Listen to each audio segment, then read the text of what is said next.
Day 5 today of brooding, and it's going according to plan.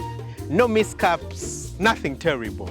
It's a lovely evening right here on the farm, and I'm enjoying it. Usually I make the videos in the morning, but today I decided to make it in the evening. Well, it wasn't intentional, it's because I was quite busy doing other things. So this is my dad's land, again, right here. And just next to it is some land that I actually do own. It's about 1.5 acres. My dad has about maybe between 4 and 5 acres, on which is a lot of trees. And then I got the opportunity to buy land right next to him over here when someone was selling. It's about 1.5 acres. And guess the dream. The dream is to put fish ponds right here. There's going to be a railway just below it, which is being constructed, yeah? And right here, I'm going to be putting fish ponds. I'm hoping to expand it, maybe make 3, maybe 5 acres right on this stretch and put fish ponds, if everything goes well and the people are willing to sell, yeah? So currently, there's just soya beans right here. My dad is growing soya beans on the land because honestly, I personally don't love growing crops. That's the truth. Growing crops, I feel like it's not something I like, honestly. I feel like it's too risky. For me, it's too risky. Anyway, back to our broader business. So today is day 5, and we're going to get in, check out how the birds are doing. But generally, they are doing fine. But let's get in. I'm going to show you guys what we're doing. Today, I'm not wearing gumboots. I'm in slippers, but that doesn't, stop me from using the disinfectant right here. So we'll get in. After using our disinfectant, again, we have to get a bit more charcoal. We're using a bag every day at the beginning. We got a bit more litter inside the house. And this is our feed, our pellet feed. As you can see, I've left my slippers outside. And let's get into the brooder. It's a bit dark on the inside, guys, yeah? It's a bit dark. But hey, the birds are now doing better. They're doing better, yeah? So as you can see, they are certainly growing. They are very active, very, very active.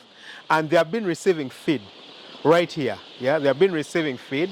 As you can see, they are starting to fill up the space.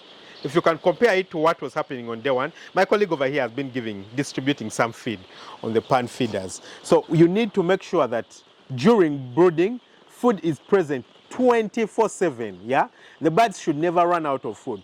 Actually, during brooding, during, the whole development phase, you need to make sure that food is present 24/7 because your target is to gain as much weight as possible during the first days. So today is day 5. Day 7, we should be taking our weights to get our average weight for the first week and see if we are on target. And I do trust that we shall be on target. But you need to make sure that everything is going very well. You need to make sure that water is also present 24/7. So as you can see, we do have water inside the drinkers right here. Yeah, we do have water. So food present, water present, birds growing a bit more. Let's pick up one, and you can see our feathers. Our wing feathers are even a bit more developed right now. It's quite crazy when I take a look at some of these birds, and see their feathers and how they are developing. I remember a time when I did receive birds from Hungary, I do believe. I have nothing against the country, yeah? But I do remember I once got birds from Hungary, and oh my God, those birds, they died. They really died. But by the time I got the birds, they already had started developing feathers. That means they were at least on day 3 of their life. So imagine from the day you receive them to day 3, the birds haven't fed on anything, they haven't drank anything. No wonder they died. They just lost all energy, and they're just not strong. So they died and died and died. It was just pathetic. It was really, really pathetic. But hey, that was the experience I once had. Looking at this right now, it feels so different from the kind of world that I was living in at the moment. So again, this is our heating, stoves. And as you can see, there is fire in there. What we are doing right here is stirring the fire, yeah? Because it has developed ash. As you can see, there's ash at the top. So we just try to stir the fire to make sure we have, a bit more heat inside. To make sure we have enough heat available and provided inside. Same thing with the other one, yeah? And we've opened up the sides a little bit to make sure that the carbon monoxide goes out. But it looks really beautiful inside here. So what you're going to be doing is that tomorrow being day 6, we're going to get rid of the brooder pepper. Because I do believe that right now, the birds have gotten to the level, where they can't feed on the wood shavings, the litter. That's our biggest worry at the beginning, that the birds will feed on the litter. And when they do feed on the litter, they could get allergies and things like that. You only want them to feed on the pelleted feed. So in order to make sure that they don't feed on the litter, we put the brooder pepper. But now, as you can see, the brooder pepper is quite stained, it's dirty, and we need to start making use of the litter which is right under the brooder pepper. So tomorrow we're going to get this brooder pepper out, tomorrow being day 6, and then the next day being day 7, we shall do our very, very fast vaccination. Also, when I look, I haven't really noticed it in many birds, but I think I've only seen one bird right here. I hope I managed to get it. Okay, got it. So I've got one bird that has pested butt, That's it. It has got, the vent is actually quite open, but you can see that the poop has impacted the outlet of the bird. Yeah, that's usually due to heat stress sometimes, but it's not a bad one. So I think the birds are really doing fine, and I'm so happy about what we are doing currently. So right here, as you can see, we're trying to get some charcoal, which we're going to be adding to the stoves. Yeah, we're getting charcoal that we're going to be adding to the stoves. In the background, you can see some jerry cans. So those are jerry cans that we are using to collect water, the water that we give to the chickens.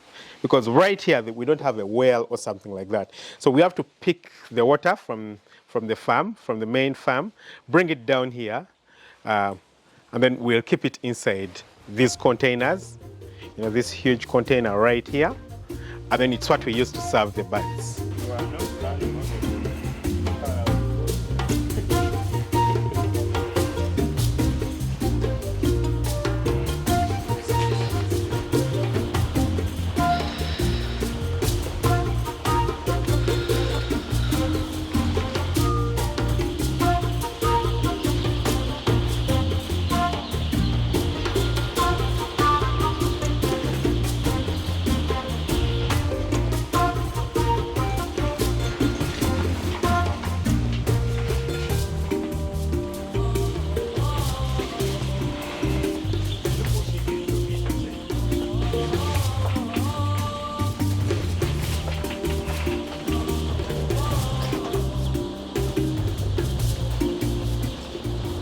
I'm personally having a very beautiful time looking after chickens. It's crazy, yeah, that, just this morning I was talking to a friend and we were talking about, the job that she was doing, and I asked her, do you ever, consider the possibility of one day leaving your job and doing whatever you want?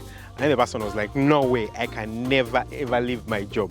And I'm like, why? They're like, it's a government job, I'm assured of money, my salary. Even if it's not too much, I'm assured of my salary.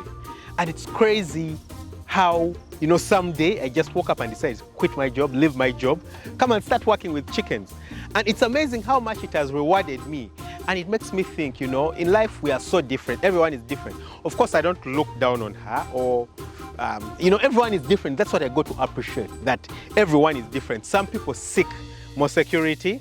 Others, like me, don't give a damn about taking risks with the hope of greater rewards someday.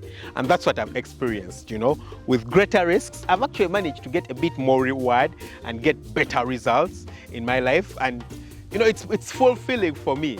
So it's crazy that I quit my medicine. I'm currently looking after chickens. I've spent quite a number of years right now, at least 4 years, looking after chickens. I've gotten loads of experience. Currently, I don't spend a lot of time in the chicken houses. I've managed to hire and train a team that does most of the work inside the chicken houses for me, and most of the work that I need to do is supervision. Sometimes I can spend a month or so without visiting a farm, and I'm just, getting reports and things like that. It's very fulfilling. For me, it's very fulfilling because then I get to do the other things that I love to do. It's interesting, it's nice, it's lovely, I love it.